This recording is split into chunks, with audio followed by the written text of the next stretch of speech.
A couple of months into the school year, many families are settling into routines. And for parents, well, that means navigating seasonal illnesses and keeping their kids healthy in class.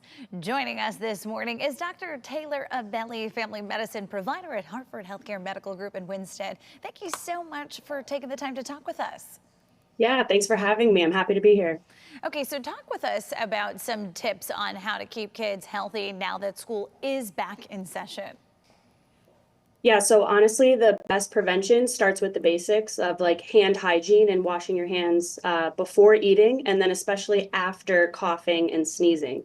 Good habits of sleep hygiene, making sure that you're getting nice, restful sleep, eating balanced meals, staying active, all of those things kind of help boost the immunity. And then, most importantly, you want to make sure that if your child is sick, please let them stay home to rest until they are fever free and feeling better. It also just helps prevent the spread.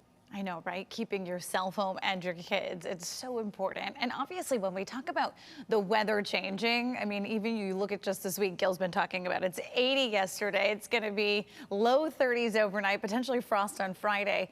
With such a roller coaster, what do you expect to see come into the office this time of year? I know we've had a couple random summerish days, but as the weather gets colder, the kids are going to start spending more time inside, which just means they're going to be in close contact, make it very easy to spread germs more easily. So we start to see an uptick in respiratory viruses like flu, COVID, RSV, and the common cold. We also see an increase in ear, throat, and sinus infections as well. Really, you just want to make sure that you're watching for like symptoms improving. Any lingering or worsening symptoms, you want to reach out to your provider.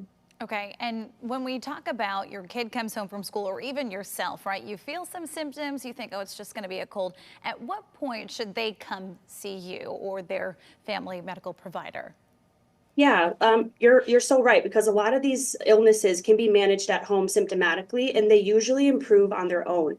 But if you have any signs of troubled breathing, if your younger one is not drinking enough fluids and staying adequately hydrated, or if you have a fever that's lasting more than 3 days, and especially with the littler ones that can't really tell you how they're feeling, if they appear to be more fatigued, not really acting like themselves, and again, you see the symptoms are worsening or prolonged, and there's no sign of improvement, you want to let your provider know and never hesitate to reach out because it's better that we catch it soon than wait for symptoms to worsen and progress.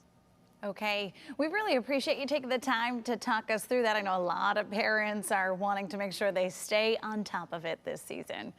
Thank you again. Yeah, thanks for having me. Okay.